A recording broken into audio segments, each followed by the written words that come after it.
Hello everyone, here is a relatively quick guide to the 47 hidden achievements in Fontaine. Let's start with underwater exploration.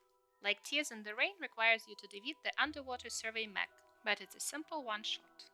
To get the achievement Do You Believe in Rapture, you have to help cute little blubber beasts. In order to unlock the chest, you have to complete two simple challenges and locate an activation device using sonar. Continuing to help the underwater denizens will lead you to Blubby Chubby Creative Evolution, which will take 5 days to complete and require you to help Berry Puff and feed him along the way.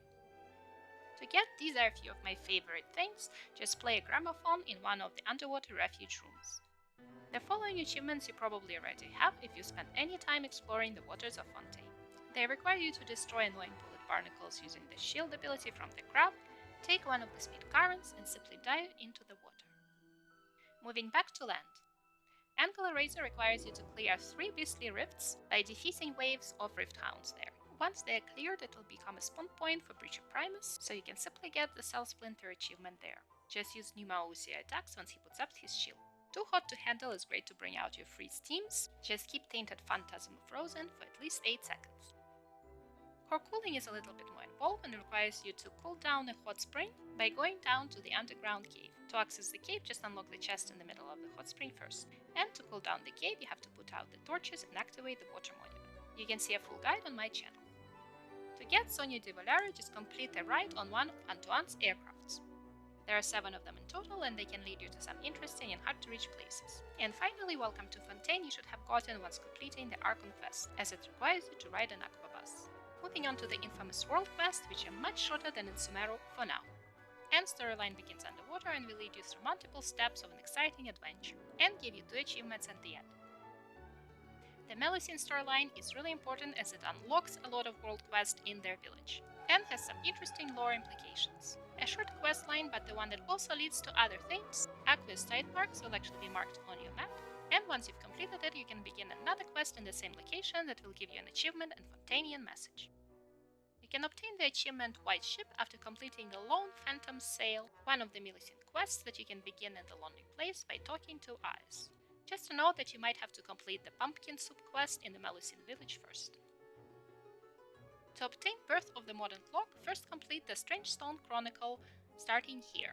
2 days after, go back to the Stone Appraiser and you can begin the second part of the quest, that will lead you to the achievement. But it's not over yet. Now go back to the Melusine village and help Verenata, Canutila and Puka by giving them the required items for the birthday gift. Do note that the quest itself will not be marked on your map. You will get the achievement after all the cutscenes. You can obtain a sudden squall by completing a bunch of quests in the Palais about administrative bureaucracy, so I suggest not doing it in the middle of the night when you're too tired and ready to fall asleep. Finally, Aesthetics of Ugliness requires you to complete Good Stuff by Terrible Taste in 5 different locations around Fontaine. Just solve the puzzle next to the canvas to talk to Salsa, and once all 5 are done, complete the final puzzle to get the achievement.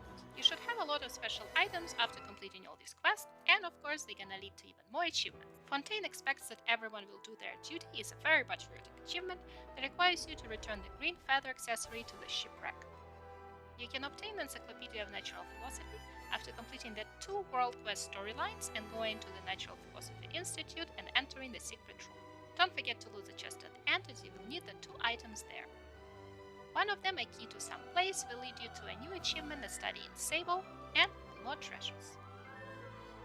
Finally, to get truly mouth-watering, help Henri collect 7 mechanical cores and sample the delicious chicken. Once again, you can get a lot of full guides to these on my channel. And we are off to boss-related achievements. Most of them rely on the new Archi system, but you can use Lynette and Traveler to achieve them. To get Icebound Oath, just use Lynette's skill while fighting Compelius when he puts up his shield. And just use Traveler while fighting Coppelia. Finally, the king is dead, long live the king is easily achieved with Hydro characters, just break the Emperor's fire shield to get it.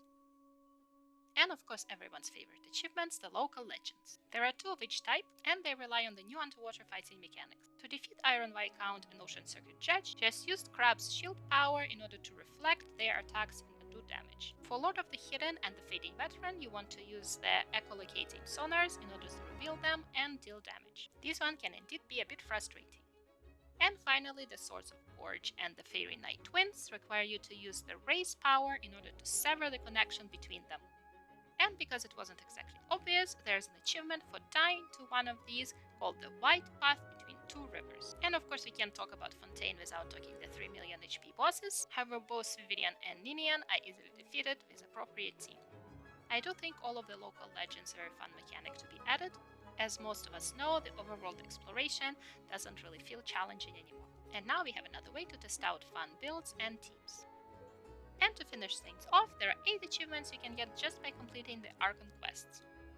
And that's it for today. If you enjoyed the guide, please don't forget to like and subscribe. Until next time, and happy gaming!